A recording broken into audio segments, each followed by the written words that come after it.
¿Alguna vez has deseado volver atrás? Pero con la claridad que solo los años y el dolor pueden darte. Yo sí. La primera vez que Álvaro Méndez me rompió el corazón, tenía apenas 20 años y toda una vida por delante. Lloré durante meses convencida de que sin él no era nadie. La segunda vez ocurrió 50 años después con su última confesión antes de morir.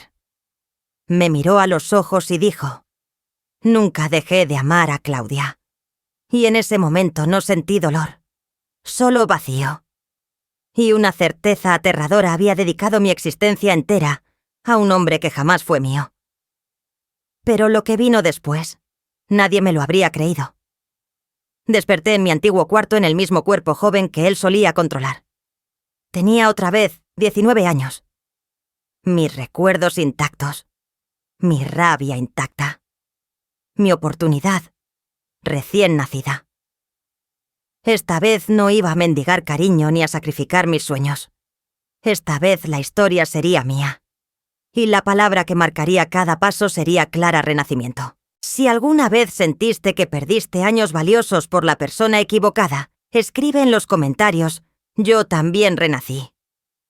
Dale like, comenta y comparte este video con alguien que necesita recordar que nunca es tarde para empezar de nuevo. La sensación era tan vívida que me costaba distinguir si soñaba o si de algún modo la vida me había concedido una segunda oportunidad. Los mismos muebles, el mismo papel tapiz color salmón, la foto enmarcada de mis padres en la cómoda. No había duda, estaba en mi antiguo dormitorio justo antes de cumplir los 20. Desde abajo oí el sonido familiar de la puerta abriéndose y luego unas risas. Primero su voz, la inconfundible seguridad de Álvaro, su risa grave calculada. Luego una carcajada más ligera femenina. «Claudia». En mi otra vida había tardado años en admitir lo evidente: ella no solo fue su ex, fue la constante. La mujer que siempre estaba cerca aunque yo fingiera no notarlo. Pero esta vez ya no era la misma Camila que se escondía en su cuarto rezando para que todo fuera un malentendido.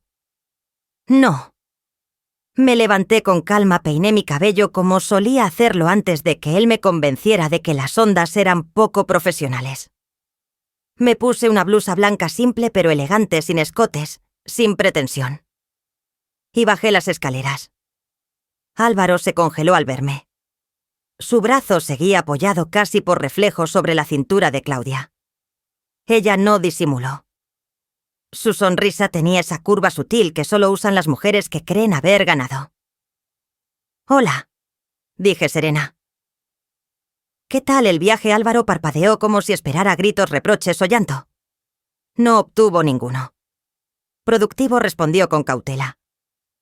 «Llegamos hace un rato. Preparé cena», continué.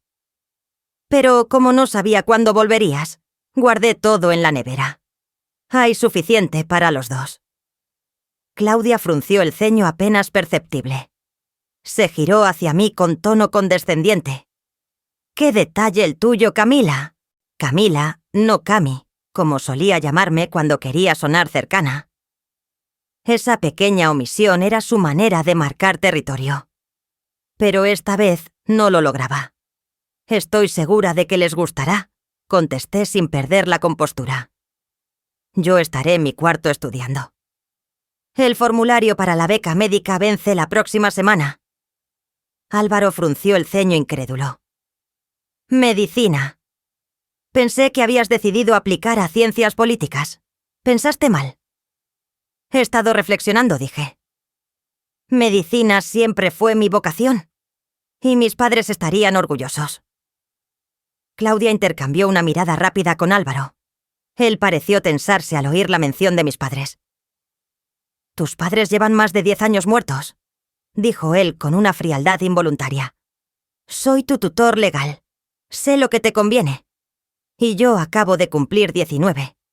Tengo derecho a decidir qué hacer con mi vida». El silencio que siguió fue más elocuente que cualquier grito. Claudia recogió su bolso con una sonrisa de cortesía forzada. «Estamos algo cansados del viaje», interrumpió. «Hablamos mañana, ¿te parece?» Asentí sin discutir. Les di la espalda con elegancia. Ya no necesitaba la validación de nadie. Ya no era la niña que temía quedarse sola. Al cerrar la puerta de mi cuarto sentí algo que no había sentido en años poder. Y eso era solo el comienzo. En la próxima parte descubrirás cómo un vestido viejo puede convertirse en el primer símbolo de una rebelión silenciosa y de un verdadero renacimiento. A la mañana siguiente el sol se filtraba por las cortinas como si nada hubiera cambiado. Pero yo sí había cambiado. Y aunque nadie más lo supiera, esa era mi mayor ventaja. En mi otra vida ese día me habría levantado con ansiedad, repasando mentalmente cómo agradarle a Álvaro, qué decir para no parecer demasiado ambiciosa, cómo vestirme para que Claudia no se sintiera amenazada. Pero ahora me senté frente al espejo observando el reflejo de una joven que ya no necesitaba complacer a nadie. El maquillaje lo dejé a un lado. Nada de delineados marcados ni base que ocultara mi piel. Esa Camila, la que se construyó a imagen de lo que otros esperaban, ya no estaba. El desayuno transcurrió en silencio. Álvaro leía el periódico como si nada hubiera pasado. Claudia sorbía el café con una sonrisa apenas contenida. Antes de irse dejó una bolsa de papel sobre la silla. «Te traje algo», dijo con un tono dulce que no me engañaba. «Es un vestido que ya no uso, pero pensé que te gustaría. Es más, adecuado para alguien que quiere parecer seria». Lo saqué con delicadeza. Azul marino, cuello alto, corte rígido. «Sofisticado sí, pero no mío». «Gracias», respondí. «Lo llevaré al centro de donaciones esta tarde. Seguro alguien lo aprovechará mejor que yo». Claudia parpadeó. No se lo esperaba. En mi vida pasada me habría sentido agradecida por cualquier migaja. Esta vez marcaba límites. Con cada gesto. Con cada palabra.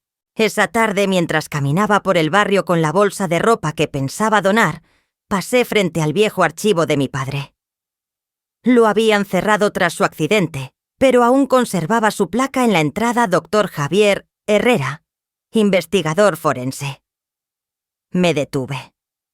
Sentí un nudo en el estómago. En la otra vida había evitado ese lugar por años como si mirar hacia atrás me impidiera avanzar. Pero esta vez, el pasado era mi mapa. Entré por la puerta trasera que aún tenía la cerradura vieja. No me sorprendió que la llave que siempre guardé colgada en un collar funcionara. Dentro el aire olía a polvo y metal.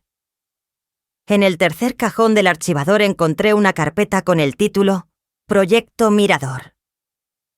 No entendía mucho. Había símbolos, fórmulas, referencias a tejidos regenerativos y aplicaciones militares.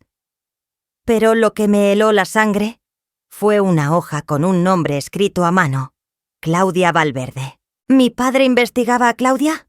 ¿Por qué? ¿Qué sabía él que terminó costándole la vida? Al regresar a casa fingí normalidad. Sonreí. Asentí. Observé. Pero dentro de mí algo ardía. Esa noche encendí mi portátil y empecé a redactar mi carta de motivación para la beca médica. Usé las palabras que nunca me atreví a escribir. Quiero seguir el legado de mis padres. No para entender su muerte, sino para honrar su vida. Ya no me bastaba con sobrevivir. Quería reconstruirme desde las cenizas. Quería renacer. En la próxima parte, Camila descubrirá que el pasado es más oscuro de lo que imaginaba y que su renacimiento apenas comienza. La carpeta Proyecto Mirador no salía de mi mente. Su contenido era técnico, fragmentado y deliberadamente críptico.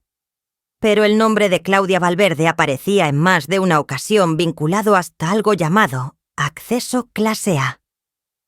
No sabía qué significaba exactamente, pero intuía que no debía ignorarlo.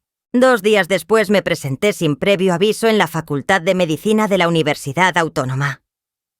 En esta línea temporal aún no había cumplido 20, pero mi padre había sido profesor allí durante años y conservaba amigos entre los antiguos académicos. Uno de ellos era el doctor Mateo Salas, especialista en biotecnología celular y viejo amigo de la familia. Camila Herrera dijo al verme: «Eres idéntica a tu madre. ¿Qué te trae por aquí?» No sabía por dónde empezar. Le tendí la carpeta sin decir una palabra. Él hojeó los documentos en silencio durante minutos hasta que finalmente se detuvo en una hoja subrayada.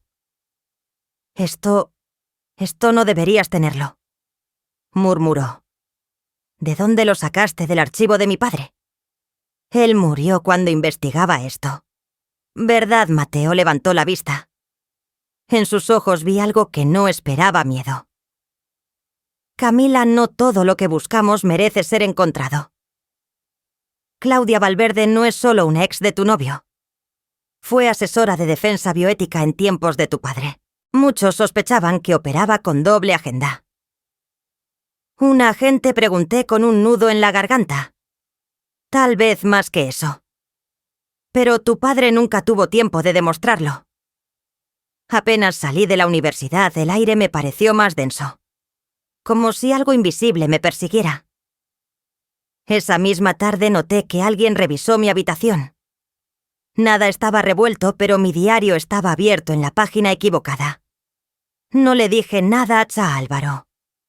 Fingí una sonrisa, le pregunté por su día como si no supiera que él también guardaba secretos. Esa noche, cuando todos dormían, me colé en su estudio. Busqué tras los libros en los cajones, en los archivadores sellados con candado. Y entonces lo encontré. Un sobre gris sin remitente marcado con las iniciales CB. Dentro varios formularios con mi nombre completo, fecha de nacimiento, perfil psicológico, informes médicos y algo que me erizó la piel: una evaluación de nivel de obediencia y tendencia a la sumisión. Yo era un archivo. Un experimento. Un proyecto. Esa noche lloré en silencio. No por dolor, sino por furia. Había vivido creyendo que mi vida era mía, que mis decisiones eran fruto del amor. Pero todo había sido manipulado, diseñado. Al día siguiente me presenté de nuevo en la universidad. Esta vez no como hija de un profesor. Me inscribí oficialmente en el examen de admisión a la carrera de medicina forense. Le entregué mi ensayo personal al secretario, respirando hondo al final. Al salir el sol me dio en la cara con fuerza, como si quisiera confirmar lo que sentía dentro. Algo había cambiado para siempre. Y en la próxima parte, Camila descubrirá que el enemigo no solo la observa, también la estudia. Su renacimiento la pondrá en el centro de una conspiración que no perdona. Las semanas siguientes se convirtieron en una coreografía silenciosa entre la vigilancia y el disimulo. Vivía en casa con Claudia y Álvaro, pero ya no era la chica que esperaba su atención. Ahora era una sombra dentro de su propia rutina, observando, escuchando, memorizando. Mi renacimiento no era solo emocional, era estratégico. Una tarde encontré a Claudia hablando por teléfono en el jardín. No me vio.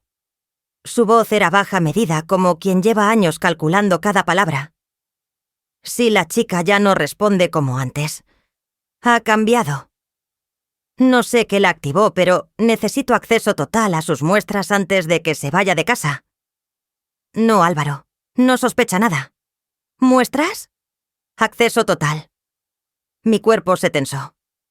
Mi intuición se confirmó cuando esa misma noche Álvaro me ofreció cenar a solas. «Has estado muy centrada», dijo.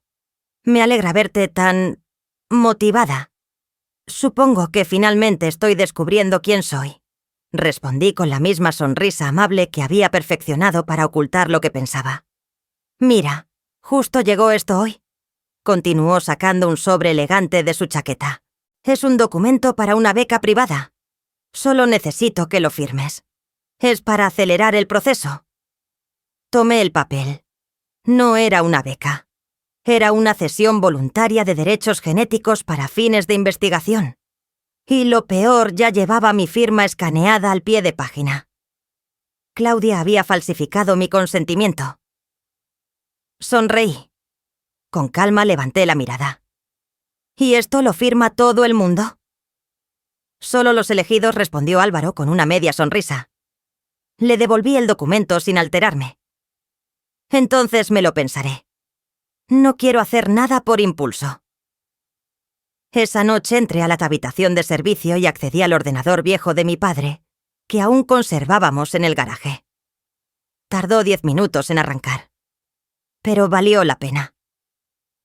Entre carpetas olvidadas encontré un diario digital cifrado bajo una clave sencilla, la fecha de nacimiento de mi madre. Las entradas hablaban de un programa experimental llamado Réplica, que usaba perfiles emocionales y biológicos para diseñar versiones funcionales de personas en entornos controlados. Claudia aparentemente había sido una de las impulsoras del proyecto. Y yo era uno de los perfiles. No sabía si Álvaro lo sabía todo, o si era solo una pieza más. Pero en ese momento entendí que mi vida pasada no fue un accidente, sino un diseño. Que ellos me habían moldeado a conveniencia. Al día siguiente empaqué mi ropa.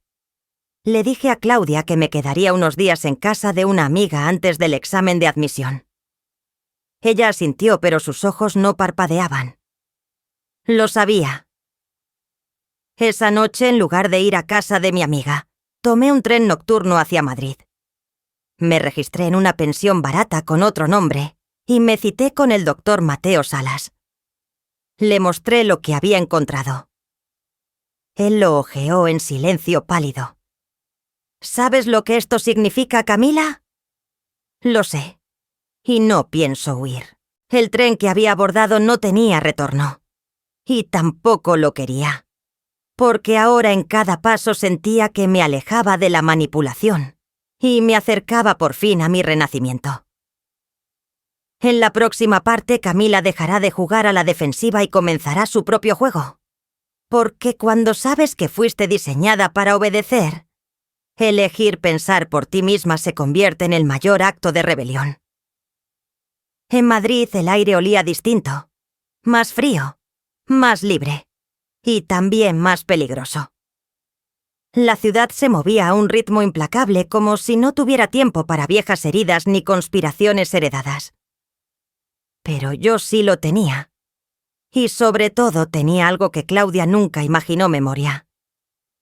El doctor Salas me consiguió una entrevista en el Instituto Nacional de Biotecnología Aplicada. Durante el recorrido por sus laboratorios, una imagen llamó mi atención en la sala de archivo. Había una fotografía antigua enmarcada de un grupo de investigadores en los años 90. En la segunda fila al lado de mi padre estaba Claudia Valverde, más joven con el mismo gesto impenetrable. El guía del instituto notó mi mirada. ¿Conoce usted a alguno? A ese de la izquierda, dije. Era mi padre. Entonces tienes sangre de genio en las venas, comentó con admiración. Pensé en Claudia y en la sangre que ella había manipulado durante años. Esa noche recibí un mensaje anónimo. Nos vemos mañana. Café Luar. 11 AM. Lleva el archivo. No vengas sola. No firmaba nadie, pero sabía que era ella. Claudia no dejaba cabos sueltos. Al día siguiente llegué puntual. Claudia ya estaba allí esperándome con 2 cafés y una sonrisa vacía. Pareces otra, dijo cruzando las piernas con elegancia.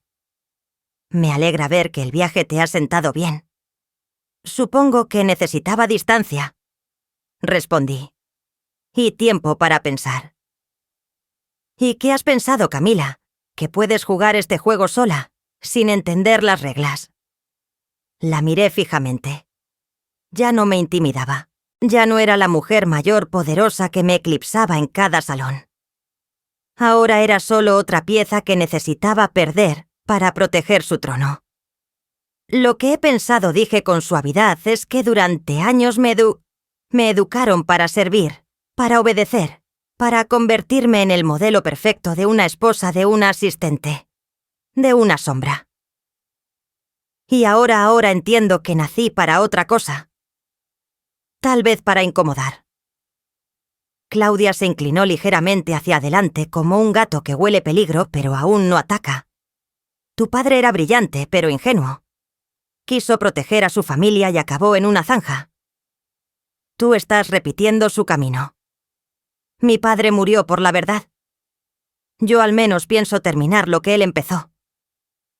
Claudia rió con una nota amarga. ¿Y cómo piensas hacerlo? ¿Con tus ensayos universitarios? ¿Con tus clases de anatomía básica? No. ¿Con mis decisiones? ¿Cómo está? Saqué de mi bolso una copia sellada de mi carta de aceptación Instituto Militar de Medicina de Precisión, programa de formación avanzada. Su firma ya estaba. Oficialmente era alumna del mismo lugar donde mis padres habían comenzado su investigación. Claudia palideció. No era miedo. Era cálculo. Como si estuviera reconfigurando su estrategia en tiempo real. Tú no tienes idea de dónde te estás metiendo. Y tú le respondí. ¿Tienes idea de con quién estás hablando? Me levanté sin terminar el café. Ella no me detuvo. Tal vez por primera vez en su vida no sabía qué hacer. En la calle, el viento me azotó la cara como una cachetada de realidad. Me encantó. Era prueba de que estaba viva, de que ya no necesitaba permiso para respirar. En la próxima parte, Camila dejará de ser solo la hija de un científico muerto y empezará a ser el eslabón que puede desmantelar todo un sistema. Porque el verdadero renacimiento no es volver a vivir, es elegir hacerlo con los ojos abiertos. El silencio en casa de Madrid era casi ceremonial. Había vuelto temporalmente por insistencia de Álvaro, quien insistía en que necesitábamos cerrar bien esta etapa antes de que comenzara tu nueva vida en la capital. Lo decía como si aún tuviera algún control sobre mí. Como si no supiera que esa nueva vida ya no le incluía. Aquella noche organizó una cena familiar. Velas, mantel blanco, vino tinto caro. Claudia estaba ausente, según él, ocupada con un evento de campaña, pero algo en el ambiente olía a trampa. Y yo ya no era tan ingenua como para ignorarlo. Durante el postre, Álvaro deslizó un sobre hacia mí idéntico al que había intentado hacerme firmar semanas antes. «Es el acuerdo definitivo para tu beca», dijo sonriendo como si nada. «Solo es una formalidad, pero el instituto necesita tener todo en orden antes de tu llegada». «¿Y qué pasa si no firmo?», pregunté sin tocar el papel. «No pasará nada», respondió encogiéndose de hombros. «Pero sería una pena que pierdas esta oportunidad». Su voz tenía ese tono suave que usaba cuando en realidad estaba dando órdenes. Abrí el documento. Esta vez no decía cesión genética. Lo habían redactado con otra apariencia, pero al final, entre líneas técnicas y cláusulas largas, estaba la frase clave: autorizo el uso y tratamiento de mis datos biomédicos con fines de replicación investigativa y transferencia experimental. Quería usarme, literalmente, no solo como peón, sino como materia prima. Sonreí, con la misma calma con la que se prepara un disparo. «Está bien. Lo firmaré». Fui a mi cuarto, abrí un cajón y saqué un juego de papeles que había preparado hacía semanas. Una réplica exacta del contrato con una firma falsa y sin validez jurídica. Álvaro no sabría la diferencia, al menos no de inmediato. Le entregué el sobre. Él ni siquiera revisó. Estaba convencido de que yo aún era aquella chica que temía quedarse sola. Esa misma madrugada salí de casa con una mochila al hombro. Tomé un taxi hasta la estación y abordé el primer tren de la mañana hacia el norte. El doctor Salas me había conseguido una reunión con el general Rodrigo Padilla, jefe del Comité de Bioética Militar y antiguo compañero de mi padre. El cuartel estaba a las afueras de Salamanca, en una finca vigilada con muros altos y guardias armados. Al llegar, entregué los documentos y la grabación de la conversación con Claudia en el café. No era la única prueba, pero era lo suficiente para abrir una investigación interna. El general Padilla me escuchó con atención. Cuando terminé, su rostro tenía una expresión que no supe descifrar del todo. «Tu padre era un hombre valiente. Tú acabas de cruzar el mismo umbral que él, pero más preparada. No quiero venganza, le dije. Quiero entender para qué me diseñaron y decidir si voy a destruirlo o a transformarlo. Lo segundo requiere más coraje, respondió, y más paciencia. En la sala contigua 2 agentes del Estado ya estaban deteniendo a Claudia Valverde. La imagen llegó por circuito cerrado. Sus ojos, al verse esposada, no mostraron sorpresa. Solo decepción. Como si se hubiera subestimado a sí misma. Pero no a mí. En la próxima parte, Camila descubrirá que incluso atrapados algunos jugadores, siguen moviendo las piezas. Y que su renacimiento no terminará hasta que la verdad completa salga a la luz. Incluso si esa verdad cambia todo lo que creía sobre sí misma. El Instituto Militar de Medicina de Precisión al norte de Madrid no era un simple centro académico. Era una fortaleza disfrazada de universidad. Cúpulas de vidrio blindado, escáneres biométricos en cada puerta, guardias que saludaban con apellidos y no con nombres. Allí por primera vez en mi vida, o en mis 2 vidas, sentí que estaba donde debía estar. Me asignaron una habitación en el ala L, conocida informalmente como el ala de los intocables. La primera en recibirme fue Lucía Mendoza, hija del embajador argentino ante la OTAN. «Bienvenida al zoológico diplomático», dijo con una sonrisa irónica. «Aquí nos vigilan más que nos enseñan». Compartíamos pasillos con hijos de ministros, nietas de generales, sobrinas de científicos desaparecidos. Y según los rumores, con una descendiente directa del arquitecto del sistema de control genético que Claudia ayudó a fundar. La ironía me perseguía incluso en mi renacimiento. En mi segundo día, el doctor Salas me entregó una caja con las iniciales JH, grabadas a fuego Javier Herrera, mi padre. Dentro había documentos cifrados, un diario de campo y un dispositivo que solo activaba con mi ADN. Lo escaneé. La pantalla encendió una sola frase: «Si has llegado hasta aquí es porque decidiste no obedecer». Entre los archivos digitales encontré pruebas detalladas de un programa oculto, Proyecto Renacimiento. La ironía era brutal.